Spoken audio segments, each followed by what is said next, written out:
Compañía de César Rendueles, profesor de Sociología de la Universidad Complutense de Madrid y autor de este brillante ensayo, Contra la igualdad de oportunidades, un panfleto igualitarista. Bienvenido. Muchas gracias. Cuando hablas en el libro de igualdad material, ¿a qué te estás refiriendo exactamente? Bueno, me refiero sencillamente a que las desigualdades de ingresos y de renta, lo que ganamos a lo largo del año, pero también los bienes que tenemos, se muevan dentro de un límite razonable, ¿no? Que no haya desigualdades extremas, sencillamente eso. El número de casas que tenemos, el número de coches que tenemos o no tenemos, los salarios que ganamos, ¿no? Que se muevan dentro de una horquilla razonable. Y esa horquilla razonable vendría definida, quiero decir, ¿habría algún sitio, ¿no?, para tener una referencia? Así, bueno, sí, a lo largo del siglo XX en distintos países efectivamente hubo un proceso de compresión de las desigualdades donde, por ejemplo, en los países del norte de Europa, también en Japón, por ejemplo, ¿no?, donde las desigualdades se fueron reduciendo, las desigualdades salariales. No quiere decir eso que todo el mundo ganara lo mismo ni tuviera lo mismo. En una sociedad compleja eso es muy complicado, pero sí que desde luego se comprimieron notablemente y sobre todo se redujeron mucho en la escala superior, es decir, que dejó de haber supersalarios, hubo muchos menos supermillonarios, ¿no? Y yo creo que eso es algo que, bueno, constituye un ejemplo histórico muy interesante y que seguramente deberíamos recuperar. Y si estás a favor de la igualdad, ¿por qué estás en contra de la igualdad de oportunidades? Bueno, porque precisamente el discurso de la igualdad de oportunidades es un poco lo que nos han dejado cuando ya nos han dicho que esa igualdad material más profunda era imposible, ¿no? Nos han convencido de que eso no podía ser y nos dejan, bueno, pero tenemos la igualdad de oportunidades, que si te paras a pensar es un poco como una especie de control antidoping, ¿no? Dice, bueno, aceptemos la desigualdad en una competición darwiniana, ¿no?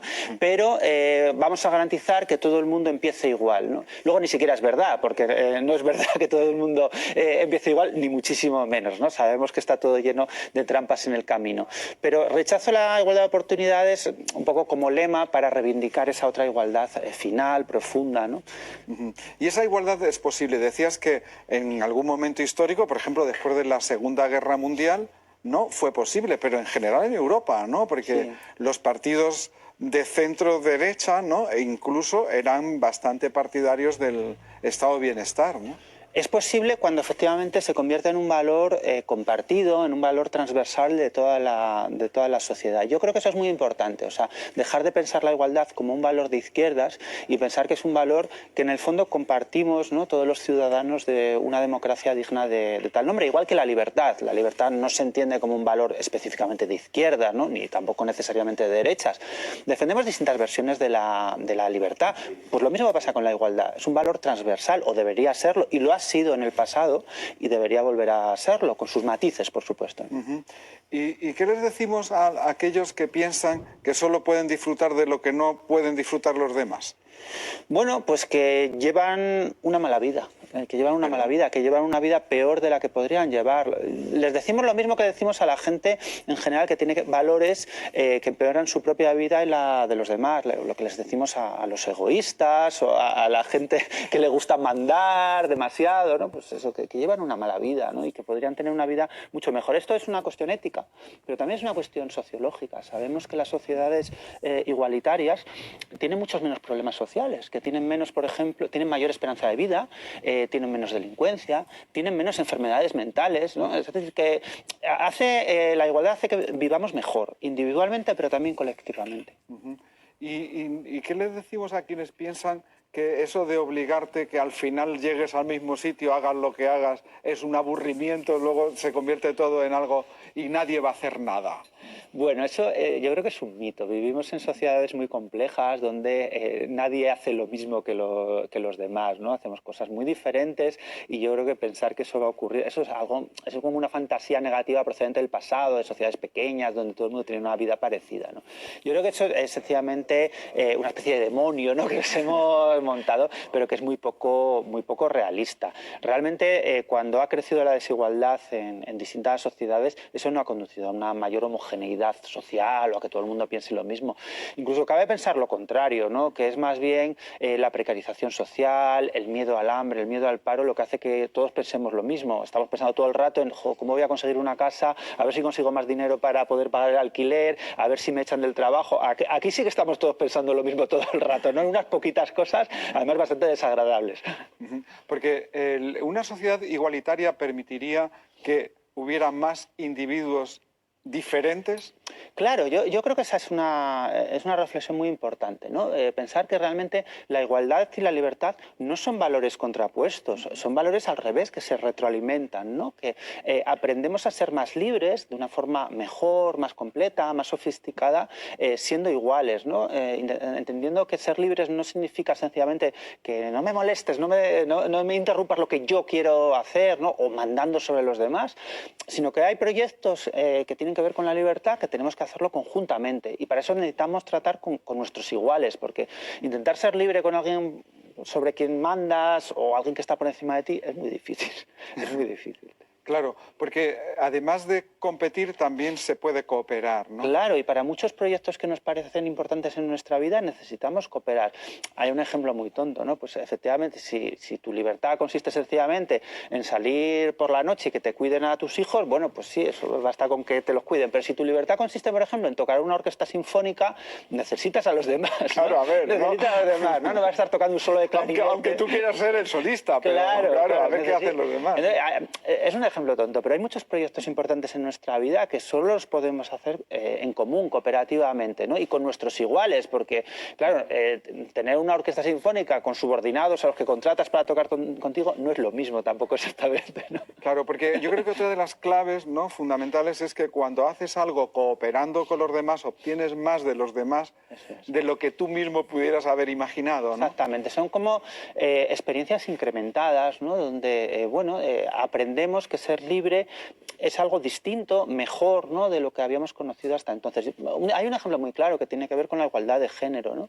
Yo creo que los hombres que hoy llevan o intentamos llevar una vida más igualitaria con las mujeres que en el pasado, no creo que pensemos que somos menos libres, ¿no?, porque hayamos perdido unos privilegios que hoy consideramos ridículos. No creo que nadie se considere menos libre que en las sociedades esclavistas por tener esclavos, ¿no? Al revés, yo creo que nos consideramos más libres por no tener esclavos, no menos. Claro, porque en cierto modo también te esclaviza el hecho de ser el amo, ¿no? Eso es.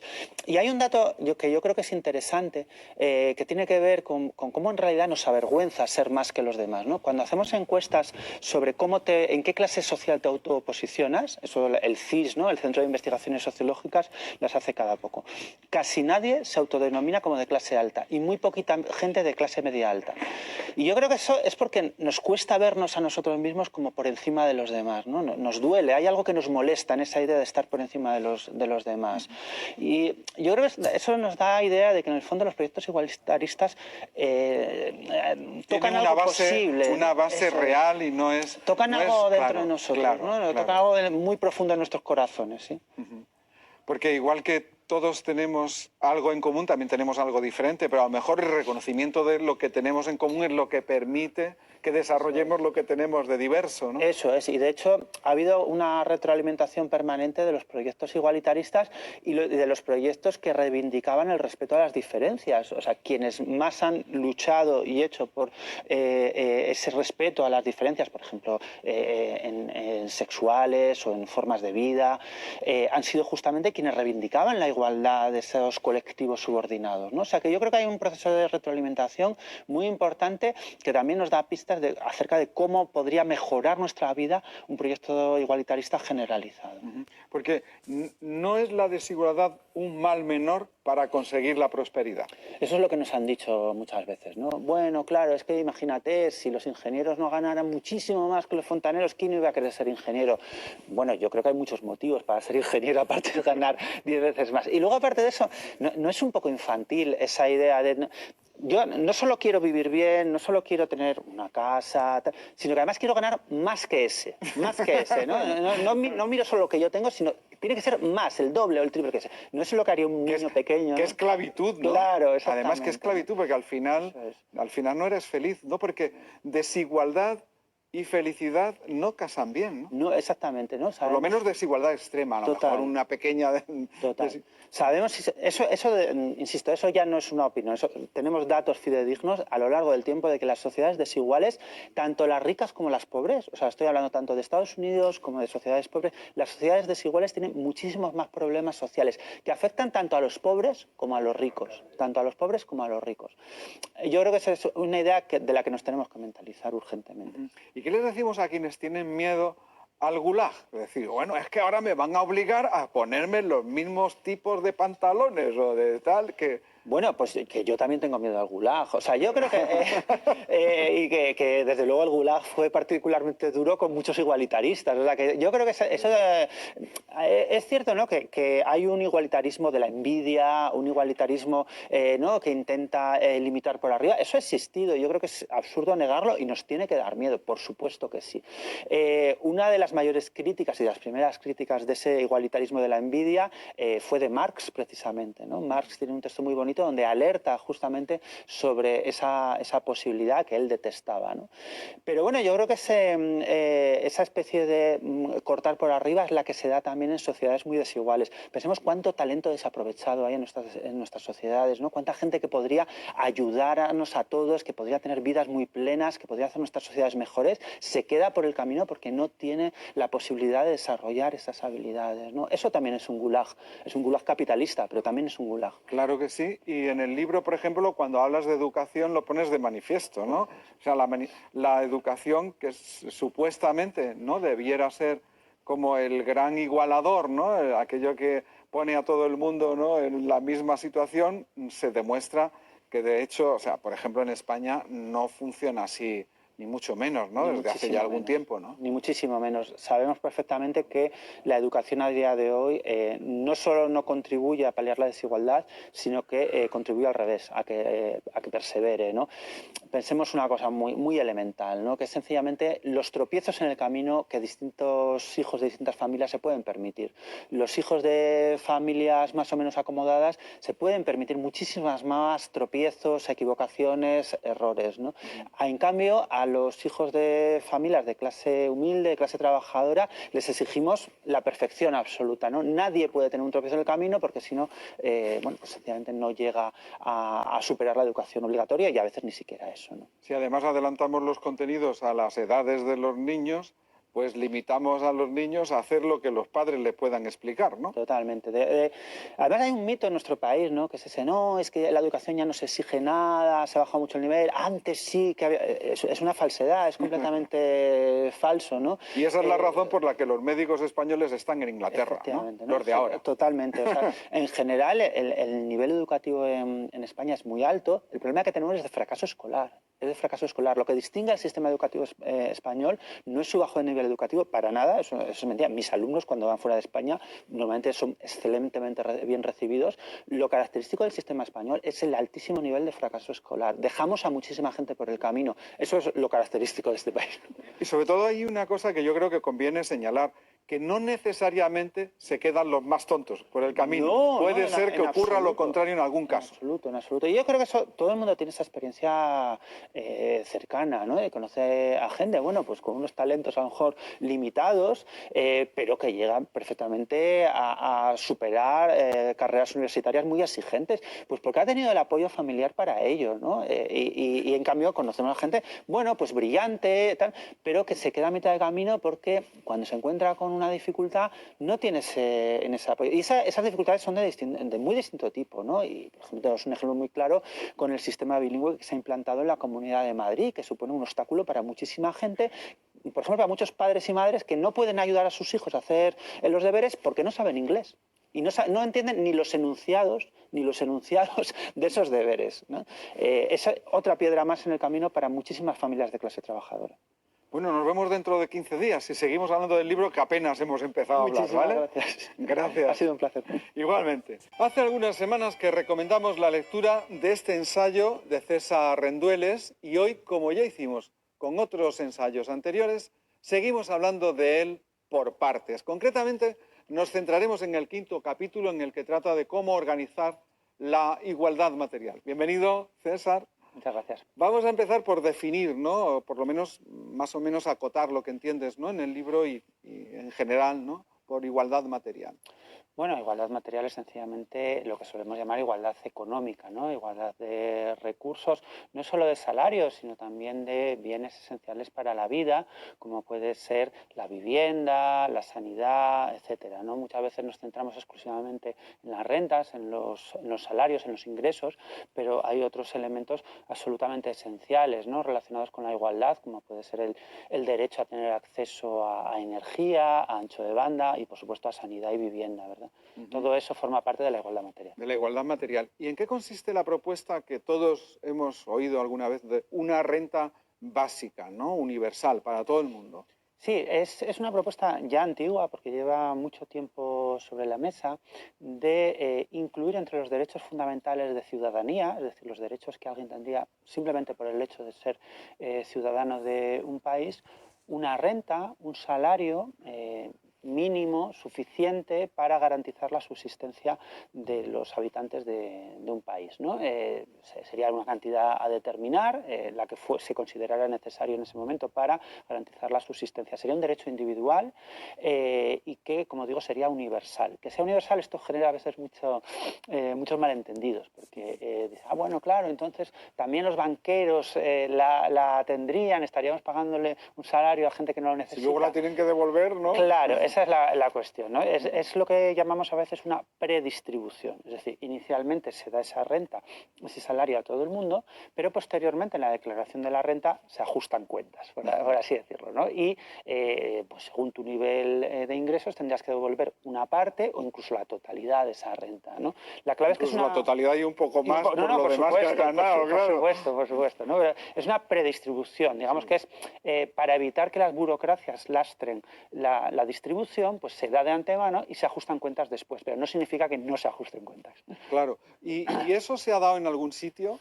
Bueno, existen rentas básicas, por ejemplo, un caso muy famoso es el de Alaska y algún otro lugar. Lo que ha habido, lo que pasa es que son casos muy especiales que yo creo que a veces se fuerza un poco las cosas al extrapolarlos. Lo que ha habido recientemente son experiencias en algún país escandinavo donde se han hecho en poblaciones relativamente restringidas, observar durante cierto periodo de tiempo qué ocurre cuando a la gente se le da la renta básica, ¿no? Por ejemplo, se observa si hay desincentivos para trabajar o qué ocurre. ¿Y qué se ha observado? No, pues normalmente la gente efectivamente no deja de trabajar, ni tiene desincentivos, bueno, pues se tienden efectivamente a rechazar empleos particularmente precarios, mal pagados, etcétera, pero la gente lo que se observa es que sigue trabajando, ¿no? Insisto que son experimentos de laboratorio, si se quiere decir así, a pequeña escala. Y por ejemplo, la teoría liberal te dice que si tú inyectas dinero de esa manera en el mercado, pues al final suben los precios y estás igual que antes. Bueno, realmente las teorías sobre la inflación es un auténtico campo de batalla, ¿no? Yo la verdad es que es un terreno de... Está plagado de minas antipersonas, claro, ¿no? Como mínimo. Yo creo que ha habido procesos inflacionarios por muchos distintos motivos. Ni siquiera está muy claro que una inflación moderada sea necesariamente negativa o mala, ¿no? Yo me parece una objeción menor comparado con los beneficios que tendría una renta básica para los millones y millones de personas que tienen muchas dificultades para llegar a fin de mes. ¿Y qué puede explicar que haya gente que esté en contra? En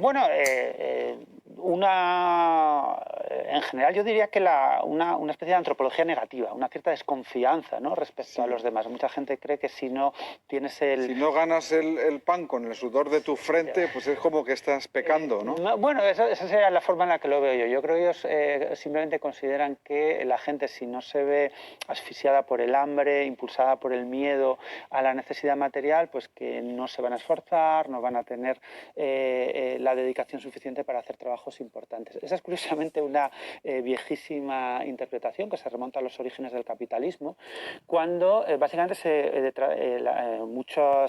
gente con mucho dinero intentaba forzar a la gente a que acudiera al mercado de trabajo porque de motu propio, claro, nadie quería trabajar 16 horas en una fábrica pestosa. Entonces fomentaban por medios artificiales pues toda clase de necesidades y malestares para que efectivamente la gente no tuviera otros medios de subsistencia más que el salario salario en la fábrica y se viera obligada, por tanto, a trabajar allí. Hombre, yo creo que en una democracia avanzada, pensar que la única motivación para trabajar es el miedo al hambre, pues a lo mejor deberíamos pensar entonces en qué tipo de trabajos estamos ofreciendo, ¿no? Claro, porque de todos modos quizás sí habría que hacer trabajos que no son buenos, ¿no? Entre comillas, o sea, que son penosos, que son difíciles, pero a lo mejor habría otra manera de repartirlos, ¿no? Efectivamente, yo creo que si los incentivos salariales o de prestigio no son suficientes para garantizar que se realicen ciertos trabajos, entonces tendremos que repartirnos esos trabajos de otra manera. Marrones, ¿no? Claro, a través del trabajo comunitario obligatorio o de otra manera. Pero si digamos que el incentivo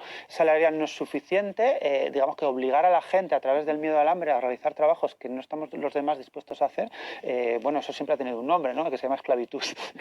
Claro. ¿Y los empresarios, tú crees que ven con buenos ojos este tipo de medidas? Bueno, yo entiendo que muchos empresarios lo ven con miedo. En el caso de los grandes empresarios y la gente muy rica es muy razonable, es un miedo a que sus beneficios bajen. En otros casos yo entiendo que es el miedo al cambio y es razonable también, pero a mí me parece que no tiene por qué ser algo negativo ni mucho menos para los pequeños empresarios y para la gente que tiene aspiraciones a tener unos beneficios razonables. La renta básica no es un proyecto revolucionario ni mucho menos, es un proyecto sencillamente de profundizar. Y esto ya no descontentaría a estas personas que piensan que si no trabajas no puedes ganar dinero para vivir. Bueno, en parte sí, porque de alguna manera lo que hace también es mitigar la competencia. También tendrías la opción de rechazar aquellos trabajos peor pagados, más denigrantes, más desagradables, porque tendrías el colchón de la oferta pública de empleo. Aquí, como siempre, el problema no es tanto que no estés dispuesto a trabajar, sino en qué trabajos no estás dispuesto a trabajar. El problema no es que no estés dispuesto a trabajar, sino que no estés dispuesto a aceptar ciertos tipos de trabajos inaceptables. Esa es la cuestión. Claro. Oye, el PER, por ejemplo, de Andalucía, ¿es algo parecido? Bueno. Hombre, sería una versión, yo creo... Muy light, ¿no? Más que muy light, muy de emergencia respecto a esto, ¿no? Yo creo que los que plantean el trabajo garantizado están pensando en precisamente, no solo en la idea de proporcionar un salario a quien no lo tiene, sino de cubrir aquellos espacios sociales que necesitan más gente trabajando, ¿no? Es decir, generar empleo socialmente útil. Si necesitamos más maestros, si necesitamos más médicas, si necesitamos más personas que ayuden a personas mayores, pues que sea el Estado a través de esa oferta quien se encargue de hacer eso, ¿no? Claro, en el caso del PER era que los que trabajaban en el campo lo hacían durante una época del año y el resto pues no podían seguir trabajando ahí porque no había cosechas, no había lo que fuere, ¿no? Y entonces se aprovechaba pues para hacer a lo mejor obras Otro tipo de mejora en los ayuntamientos, en los pueblos, ¿no? Donde los ayuntamientos. Digamos que es un programa, el del trabajo garantizado, más ambicioso que ese, no limitado pues un poco al trabajo disponible en esos pueblos, etcétera, ¿no? Pero bueno, el espíritu es un poco similar, pero ya digo, más ambicioso. Mucho más ambicioso. ¿Y ha habido en algún sitio del mundo donde se haya puesto en marcha algo parecido? A ver, como tal, yo diría que no, pero de facto sí, porque de hecho durante la época dorada del estado de bienestar hubo muchos países en los que hubo prácticamente cero desempleo, ¿no? Sí, el desempleo era marginal y en esos países el papel del Estado como empleador era enormemente importante. Es decir, que aunque no existía esa figura de facto del trabajo garantizado, perdón, aunque no existía de jure en las leyes como tal, de facto sí existía. Y eso es deseable, ¿no? Quiero decir... Hombre, a mí me ti te lo parece, a mí me ¿no? parece efectivamente que el hecho de que tengamos simultáneamente altísimos niveles de desempleo y por otro lado enormes carencias, ¿no? de gente que necesitamos que trabaje en sectores como eso, la medicina, la educación, pues yo creo que son... No parece razonable. Claro, no parece razonable, ¿no? Yo creo que deberíamos encontrar alguna manera de solventar eso y si no lo puede hacer el mercado, el sector privado, parece sensato que lo haga el sector público. ¿Y qué otros? Bueno, vamos a hablar del sector público, ahora que lo has mencionado, ¿no? En tu opinión, ¿cuál es el tamaño ideal, ¿no? del sector público en un país, por ejemplo, como el nuestro, como los de nuestro ámbito, en la Unión Europea? Bueno, yo creo que dar porcentajes siempre es complicado. Yo solo diré una cosa, ¿no? En todos los países desarrollados, frente a algunos mitos que nos han contado, el principal empleador en todos es el Estado. Es el Estado. O sea, eso es así, eso es un hecho. Suecia, Dinamarca, Estados Unidos también, ¿no? Sí, todos los países desarrollados, sin excepción, el principal empleador. No hay ninguna empresa ninguna que se acerque eso, a un estado mediano en cuanto a números de empleos que genera, ¿no? Entonces, yo creo que eso también nos debería dar un dato importante. Eso no ha desaparecido, ni siquiera en el momento actual, ¿no?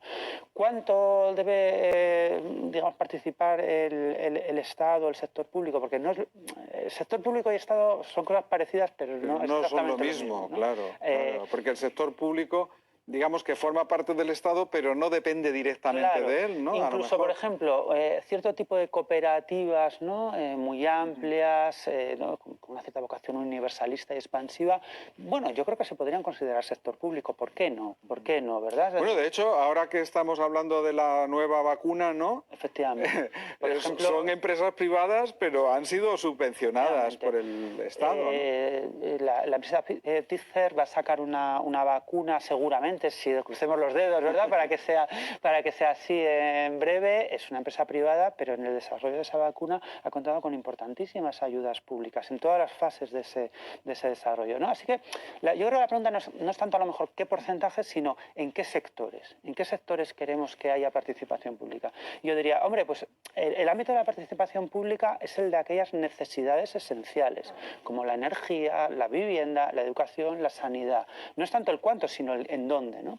Y esto tiene mucho que ver con el momento que estamos viviendo también en el ámbito ecológico y de la crisis climática, ¿no? A la gente le da mucho miedo la planificación estatal, nos suena a distopías soviéticas. La planificación va a llegar, nos guste o no, porque la energía barata se va a acabar, los combustibles fósiles vamos a tener que dejar de utilizarlos. Y solo hay una opción, que haya planificación, y más nos vale que sea planificación democrática, pública, porque la otra tiene una pinta horrible, ¿no? Y yo creo que nos da una buena idea de pensar ¿qué espacio queremos para el mercado? El mercado necesita también su propio espacio, que es el de la innovación, el de trastocarlo todo, el de que haya espacios de ruptura, que son muy importantes, ¿no? Tenemos otros espacios, que es el de la cooperación entre iguales, no participada. El tema es que haya espacio para todo, claro, ¿no? También para el mercado, pero no solo para el mercado. Yo creo que ¿qué espacio? El de las necesidades fundamentales, es el que tiene que estar claramente cubierto por lo público. Otra de las cosas de las que hablas en el libro, y me están diciendo que tenemos que terminar, pero es de los topes salariales, que me parece que es muy interesante, ¿no? Sí. Hablemos de ello. Sí, también es otra medida que suena a dictadura soviética, pero que es una medida que de hecho existió en todos los países occidentales durante mucho tiempo. No existían como tales. Cary Grant, ¿no? Contaba en sus memorias que él pagaba, me parece que era el 85 o el 90% de lo que ganaba a Hacienda en su país, y era la tercera o la cuarta fortuna de Estados Unidos. O sea que... Eso ha existido. Existían en forma de impuestos. Y era que lo que pasaba es que a partir de cierto nivel salarial, cada dólar o cada euro adicional que ganabas, el Estado se quedaba con el 90%. Es decir, tú ganabas, por ejemplo, 100.000 euros, y esos 100.000 euros tenían la tasa que tuvieran de impuestos. A partir de esos 100.000 euros, cada dólar adicional, pues el Estado se quedaba con el 90%. Eso, de hecho, era un tope salarial. No se llamaba así, porque quedaba muy feo, pero era un tope salarial. Y bueno, pues suena razonable. ¿Cuánto dinero necesitas para llevar una vida, ya no digna, sino lujosa, ¿no? O sea, realmente necesitas más de 200.000 euros, 300.000 euros. ¿Alguien necesita eso realmente? Yo creo si lo que necesitas es ver a los demás fastidiados, pues háztelo ver, ¿no? Exactamente, ¿no? Yo creo que son medidas que permiten que siga habiendo ricos, gente muy rica que se puede permitir toda clase de lujos, ¿no? Es perfectamente compatible con eso, pero que garantiza que también pongan su parte para ayudar a los que están peor. Ha sido como siempre un placer, César. Muchas gracias. Gracias a vosotros.